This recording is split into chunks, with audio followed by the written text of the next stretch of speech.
श्रीमन्महागणाधिपतये नमः। रामाय रामभद्राय रामचंद्राय वेधसे रघुनाथाय नाथाय सीताया पतये नमः।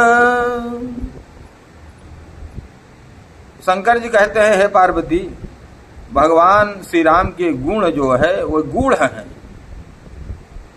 और मुनि उन्हें समझकर वैराग्य प्राप्त करते हैं, परंतु जो भगवान से विमुख हैं और जिनका धर्म में प्रेम नहीं है वह महामूढ़ उसे सुनकर मोह को प्राप्त होते हैं।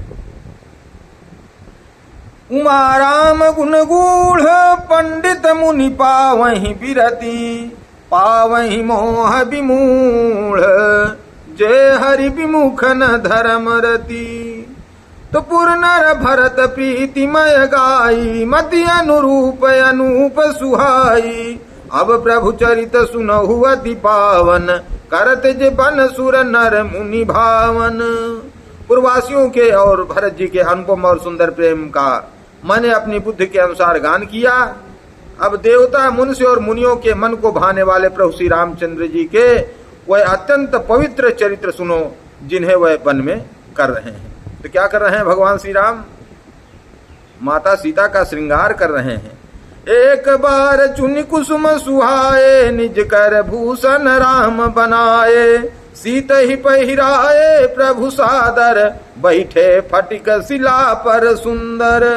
एक बार सुंदर फूल चुनकर श्री राम जी ने अपने हाथों से भांति भांति के गहने बनाए और सुंदर स्फटिक शिला पर बैठे हुए प्रभु ने आदर के साथ वह गहने श्री सीता जी को पहनाए। तो सुरपति सुत धारी बायस बेसा सठ चाहत रघुपति बल देखा जिमि पिपीलिका सागर था महामंद मति पावन चाह सीता चरण चोच हति भागा मूढ़ मंद मति कारण कागा चला रुधिर रघुनायक जाना सीक धनुष सायक संधाना। देवराज इंद्र का मूर्ख पुत्र जयंत कौवे का रूप धरकर श्री रघुनाथ जी का बल देखना चाहता है, जैसे महान मंद बुद्धि चींटी समुद्र का था पाना चाहती हो। वह मूढ़ मंद बुद्धि कारण से भगवान के बल की परीक्षा करने के लिए बना हुआ कौवा सीता जी के चरणों में चोंच मारकर भागा। जब रक्त बह चला तब श्री रघुनाथ जी ने जाना और धनुष पर सिंह का बाण संधान किया। कहा अति कृपाल रघुनायक सदा दीन पर नेह तासन आई की न चलू मूरख अवगुण गे हसियावर रामचंद्र की जय। श्री रघुनाथ जी जो अत्यंत ही कृपालु हैं, श्री रामचंद्र कृपालु भजमन हरण भव भय दारुणम। तो भगवान श्री राम क्या हैं? अत्यंत कृपालु हैं और जिनका दीनों पर बड़ा ही विशेष प्रेम रहता है और उनसे भी उस अवगुणों के घर मूर्ख जयंत ने आकर उनसे छल किया। प्रेरित मंत्र ब्रह्म सर धावा चला भाजी बायस भय पावा धरि निज रूप गयौ पितु पाही राम विमुख राखा ते ही नाही। मंत्र से प्रेरित होकर वह ब्रह्म बाण दौड़ा, कौवा भयभीत होकर भाग चला। वह अपना असली रूप धरकर पिता इंद्र के पास गया, पर श्री राम जी का विरोधी जानकर इंद्र ने उसको नहीं रखा।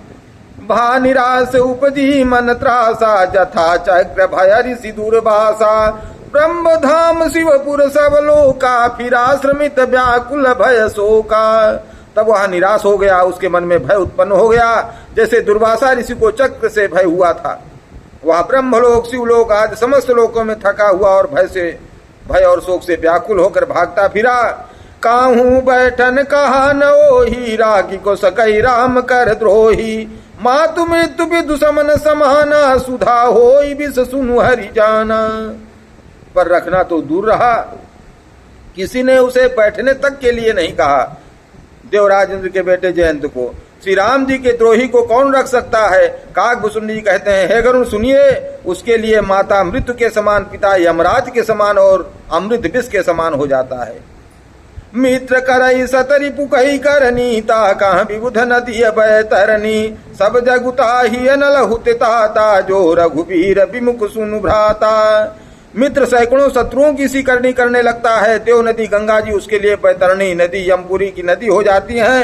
हे भाई सुनिए, जो श्री रघुनाथ जी के विमुख होता है समस्त जगत उसके लिए अग्नि से भी अधिक जलाने वाला हो जाता है।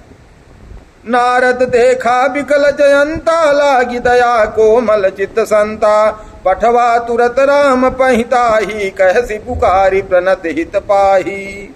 नारद जी ने जयंत को व्याकुल देखा तो उन्हें दया आ गई, क्योंकि संतों का चित्त बड़ा कोमल होता है।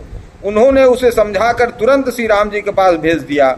उसने जाकर पुकार कर कहा, हे शरणागत के हितकारी मेरी रक्षा कीजिए।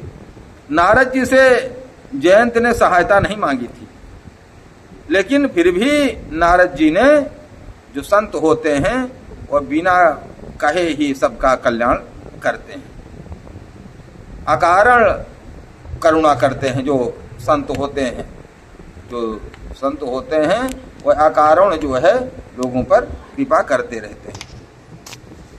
तो कहते हैं कि आतुर सभय कहसी पद जाई, त्राहि त्राहि दयाल रघुराई, अतुलित बल अतुलित प्रभुताई, मैं मति मंद जान नहीं पाई। नारद जी ने कहा, जाकर के आप केवल राम जी की ही शरण में जाइए, तभी तुम्हारा कल्याण हो सकता है। कहते हैं आतुर और भयभीत जयंत ने जाकर श्री राम जी के चरण पकड़ लिए और कहा, हे दयालु रघुनाथ जी, रक्षा कीजिए, रक्षा कीजिए। आपके अतुलित बल और आपकी अतुलित प्रभुता अर्थात सामर्थ्य को मैं मंद बुद्धि जान नहीं पाया। निज कृत कर्म जनित फल पायऊं, अब प्रभु पाहि शरण तक आयऊं, सुनि कृपालु अतियारत बानी, एक नयन करि तजा भवानी। भगवान ने जयंत से पूछा, तो तुम भागे क्यों? तो कहा, मैं आपकी परीक्षा लेना चाहता था इसलिए चोंच मारा और भागा, आपका बल देखना चाहता था। तो कहा, देख लिया? कहा हाँ। बोला, अब? तो कहा, वो तो आपका प्रताप था, अब आपके कृपा का प्रसाद चाहता हूँ, देखता हूँ आप कितने कृपालु हैं, और यह जानने के लिए मैं वापस आया।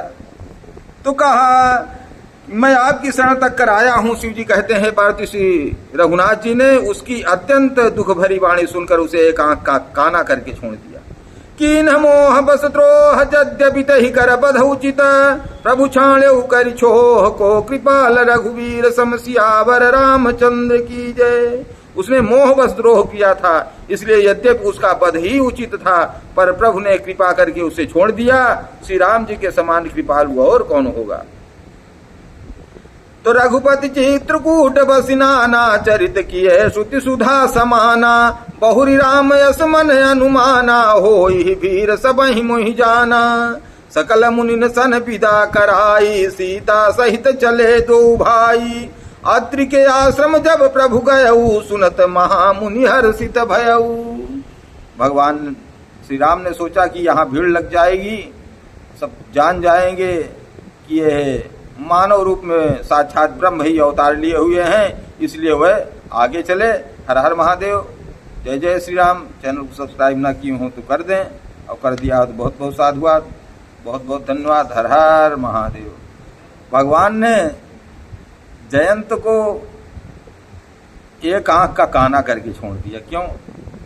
अगर भगवान का स्वयं का अपराध किया होता तो शायद भगवान छोड़ दिए होते, लेकिन क्योंकि भक्ति सीता माता का अपराध उसने किया था, इसलिए उसे कुछ दंड देना पड़ा और उसको एक आंख का काना करके छोड़ दिया।